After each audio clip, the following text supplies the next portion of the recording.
सो दोस्तों शुरू करने से पहले डिस्क्लेमर की वीडियो सिर्फ और सिर्फ एजुकेशनल पर्पस के लिए है, इन्वेस्टमेंट एडवाइस नहीं है। तो वीडियो को देखकर आप सीख सकते हो और इन्फॉर्मेशन को ले सकते हो। और इससे पहले एक वीडियो मैं आपको दे चुका हूँ जिसमें क्यों डील नहीं हो पा रही उसके ऊपर बातचीत की हमने, और साथ में ये भी डिस्कशन किया है कि हो सकता है अब डील नहीं हो, थोड़ा सा और टाइम लगे, क्योंकि यूएस ने अटैक कर दिया है ईरान के ऊपर।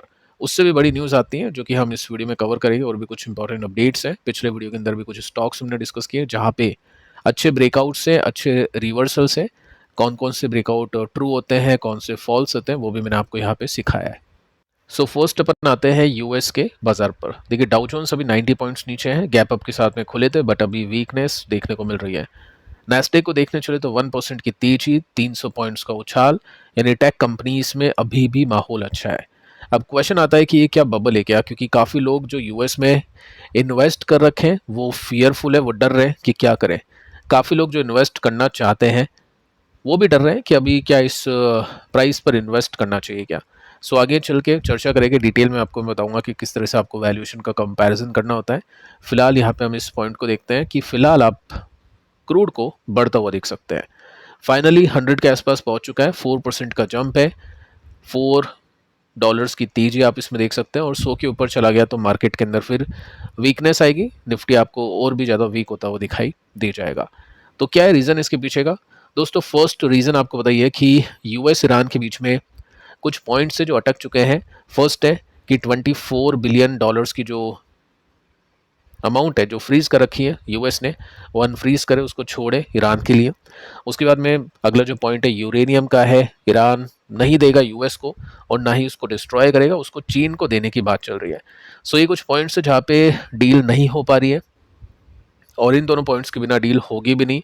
यूएस नहीं चाहता है कि $24 बिलियन मिले ईरान को, और यूएस चाहता है कि यूरेनियम नष्ट हो या फिर वो यूएस को मिले, क्योंकि चीन के हाथ में पहुंचेगा तो चीन से वापस से ईरान में ईजिली वो पहुंच सकते हैं। साथ में आप देख सकते हैं न्यूज़ आ रही है, ईरान वार्निंग देता है कि हैवियर और वाइडर रिटेलिएशन मिलेगा अगर यूएस ईरान वॉर वापस से रिज्यूम हो जाती है तो। इस आर्टिकल के अंदर डिटेल में बताने की कोशिश की है कि ईरान अभी पूरी तरह से प्रिपेयर है, पहले से भी ज़्यादा अच्छी सी स्ट्रैटेजी बन चुकी है। इतने टाइम तक ईरान ने काफ़ी कुछ प्रिपेयर किया है, काफ़ी अच्छे वेपन्स ईरान के पास में आ चुके हैं, काफ़ी सारी जो हम बोल सकते हैं जो एक्सपर्टीज़ है वॉर के लिए, वो भी ईरान के पास में आ चुकी है। चीन भी हेल्प कर रहा है इनडायरेक्टली। तो ईरान अभी फुल्ली कैपेबल है, अगर यूएस इजराइल अटैक करते हैं तो बहुत ही करारा जवाब ईरान देगा। सो वॉर रिज्यूम होगी तो अगेन आप देखोगे क्रूड को 120 तक पहुंचता हुआ, और फिर निफ्टी वापस अपने बॉटम को या फिर उस बॉटम के भी नीचे जा सकता है। सो मार्केट के अंदर चीज़ें अभी बहुत ही अनस्टेबल है।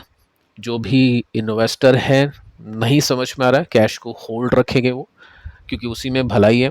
लिक्विड फंड में कैश को रखते हैं इन्वेस्टर्स, या डेट फंड के अंदर कैश को रखते हैं। एक्विटीज़ की बात करें तो कुछ कुछ एक्विटीज़ है जहाँ पे पैसे बन रहे हैं, एफआईज का फ्लो है, वहाँ पे डेफिनेटली रिस्क लिया जा सकता है। अब देखिए दोस्तों, यहाँ पे आप नोट कर सकते हैं एक बड़ी खबर जिसमें इजराइल एंटर कर चुका है येलो लाइन के भी आगे, ग्राउंड ऑपरेशन करता करता। इजराइल ने पहले अटैक किया लेबनान के ऊपर मिसाइल से, तो उसके अंदर काफ़ी लोग मारे गए, काफ़ी जो टेररिस्ट हैं वो ख़त्म हुए। लेकिन इजराइल यहाँ पे नहीं रुकेगा। इजराइल ने ग्राउंड जो ऑपरेशन है उसको एक्सपेंड कर दिया है। येलो लाइन का मतलब ये होता है कि एक ऐसी लाइन जहाँ से अंदर जाने का मतलब है कि आप लेबनान या जो भी कंट्री है उसमें डीपली एंटर कर चुके हो। सो लेबनान के अंदर घुस चुका है इजराइल, और ऑपरेशन अभी वहाँ पे उसका चल रहा है। क्लैशेस आप देख सकते हैं इंटेंसिफाई हो चुके हैं। सो इस वजह से आप क्रूड को ऊपर जाता हुआ देख पा रहे हैं, और ये चीज़ें ख़राब होती हुई मिल पा रही है। ये लेटेस्ट न्यूज़ है, आप देख सकते हैं 7:25 पे न्यूज़ आती है, और ये ऑफिशियल न्यूज़ है, कोई फेक न्यूज़ नहीं है। तो इसके बेसिस पे हो सकता है क्रूड और ऊपर जाने की कोशिश करे और मार्केट को थोड़ा ट्रबल मिले कल इंडियन मार्केट को। सो ऐसे ट्रबल के अंदर दोस्तों आपको बताइए कि ब्रॉडर मार्केट के अंदर कुछ नहीं है।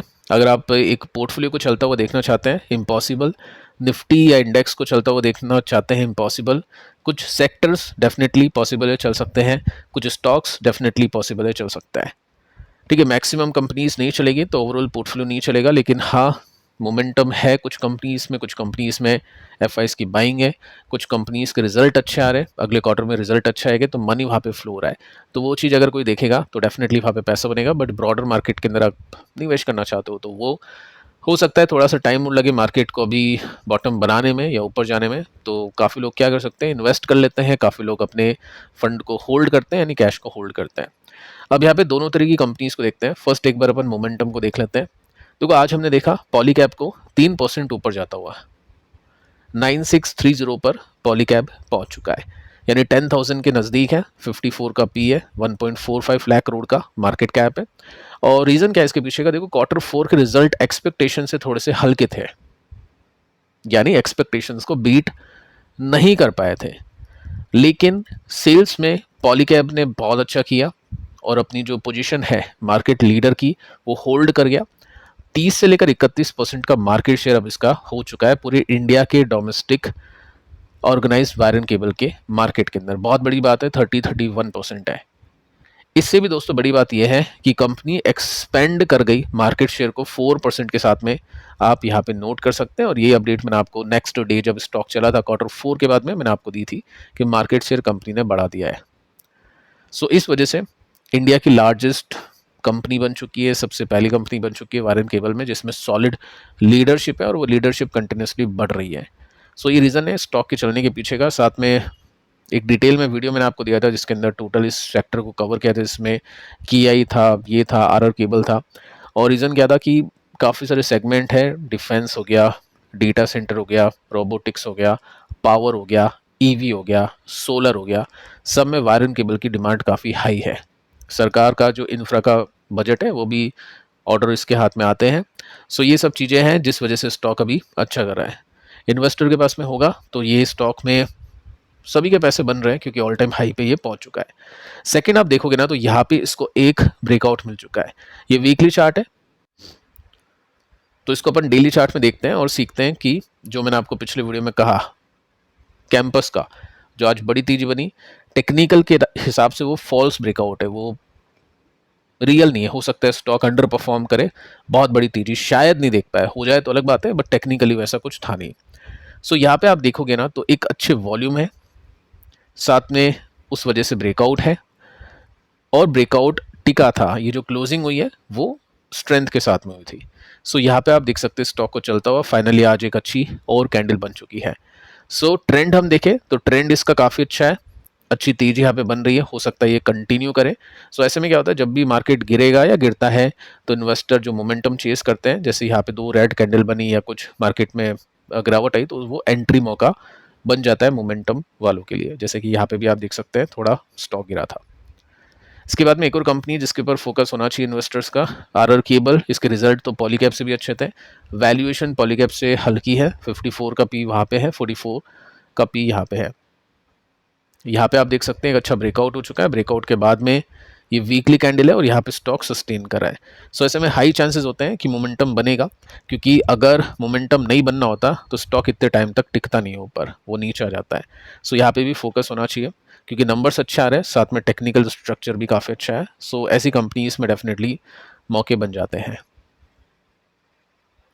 अब देखिए दोस्तों, कुछ ऐसी कंपनीज को देखते हैं जहाँ पे मोमेंटम नहीं है लेकिन बॉटम आउट होने की सिचुएशन दिख रही है टेक्निकल्स में। First company HDFC bank, stock 15 के पी पर है, मार्केट कैप यहाँ पे गलत है, डिविडेंड यील्ड भी अच्छी है।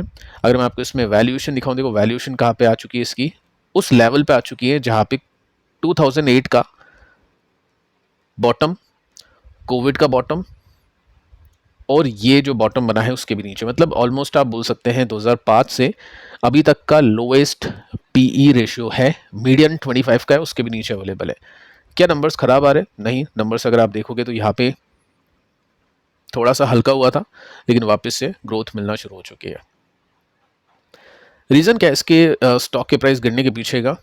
FIs की सेलिंग। FI जब भी बेचेगी इंडिया से तो उन कंपनीज में से ज़्यादा पैसे निकालेगी जहाँ पे FIs के खुद के ज़्यादा पैसे हैं, ऑब्वियस है। जब रुपीस वीक होगा तो सेलिंग करेगी FIs, तो ज़्यादा पैसे जहाँ पे होंगे वहाँ से ज़्यादा सेलिंग हो जाती है। तो 48, 47, 44, लेकिन इसके अगेंस्ट में DIs ने अच्छी बाइंग की है। तो ये मोमेंटम स्टॉक नहीं है, ये स्टॉक है फॉर लॉन्ग टर्म जहाँ पे आपको अच्छे डिस्काउंट्स मिल रहे हैं। और इंडियन इकोनॉमी अगर ग्रो करेगी तो डेफिनेटली उसका जो सपोर्ट होगा वो बैंक्स होगा। विदाउट बैंक्स कोई भी कंट्री नहीं बढ़ सकती है। सो यहाँ पे हमने देखा जब भी गिरता है स्टॉक तो थोड़ा सा बॉटम आउट होता है, दिख जाता है सिचुएशन में, टेक्निकल्स में 35% का जंप। लेकिन देखो यहाँ पे टाइम देखो, अब 22 से 23 ऑलमोस्ट 1 साल या मोर देन 1 ईयर यहाँ पे लग गया। फिर यहाँ पे स्टॉक गिरता है, थोड़ा सा बॉटम आउट होता है, उसके बाद में तेजी आती है और तेजी आने में 24-25 और ऑल टाइम हाई जाने में 50% में 2 साल लग गए। यहाँ पे भी स्टॉक ऑलमोस्ट गिर चुका है और गिरने के बाद में कुछ सपोर्ट क्रिएट हो रहा है, हो सकता है फॉर 1 ईयर 30% की एक्सपेक्टेशन इन्वेस्टर्स यहाँ पे करे। सो उसके हिसाब से यहाँ पे इसको देखेंगे। रिलायंस इंडस्ट्री 22 का पी है इसका, वैल्यूएशन ऐसा तो है नहीं कि बॉटम पे है, लेकिन यस इस वैल्यूएशन से इसको पहले भी यहाँ पे सपोर्ट मिला और उसी के आसपास है। नंबर्स, यस नंबर्स में ग्रोथ मिली है। सो यहाँ पे भी एफ ने बेचा तो है बट इतना कुछ खास नहीं बेचा जितना एच बैंक को बेचा गया था। सो यहाँ पे स्ट्रेंथ एच बैंक के कंपैरिजन में ज़्यादा है। ये डे चार्ट है, डे चार्ट आपको बताएगा कि यहाँ पे कुछ सपोर्ट बन रहा है जिसमें एक्यूमुलेशन चल रहा है। अगर मैं इसको वीकली चार्ट के हिसाब से देखूँ तो यस पूरा नीचे आया नहीं है, लेकिन यहीं पे ये सपोर्ट बनाने की कोशिश कर रहा है। सो ये कुछ ऐसी कंपनीज होती हैं जहाँ पे इन्वेस्टर गिरावट में लेते हैं और होल्ड करते हैं लंबा, तो पैसे बनते हैं बट टाइम लग जाता है इन कंपनीज में, लेकिन डेफिनेटली यहाँ पे ग्रोथ मिल जाती है। इसके बाद में देखिए दोस्तों, एक ऐसी कंपनी को देखते हैं जिसकी लिस्टिंग ज़्यादा कुछ टाइम पहले हुई नहीं है, लेकिन पैटर्न काफ़ी सॉलिड है। ग्रो को भी देखोगे तो 55 का पी है इसका, और इसमें डे चार्ट के अंदर आपको ये बताएगा स्टॉक अपने सपोर्ट के आसपास है और यहाँ पे एक्यूमुलेशन चल रहा है। सो ऐसी जो भी कंपनीज हैं जहाँ पे ब्रॉडर जो चार्ट है वो पॉजिटिव है और शॉर्ट टर्म या मीडियम टर्म का चार्ट नेगेटिव है बट बॉटम आउट हो रहा है, नंबर्स अच्छे आ रहे हैं, कंपनी में दम है, कंपनी क्रेडिबल है, तो वहाँ पे बाय ऑन डिप वाले इन्वेस्टर देखेंगे। और मोमेंटम की सिचुएशन में आपको बता चुका हूँ कैसे स्टॉक्स होते हैं जो मोमेंटम के होते हैं, जैसे पिछले वीडियो के अंदर भी हमने कुछ ब्रेकआउट्स को डिस्कस किया है, तो उसके बेसिस पे वो मोमेंटम वाले कंपनीज को देखेंगे। सो ये अगर स्विंग देता है तो 90% का गैप इसमें दिखाई दे जाता है। सो फिलहाल दोस्तों इस वीडियो में इतना ही, मिलता है नेक्स्ट वीडियो में, तब तक के लिए बाय बाय।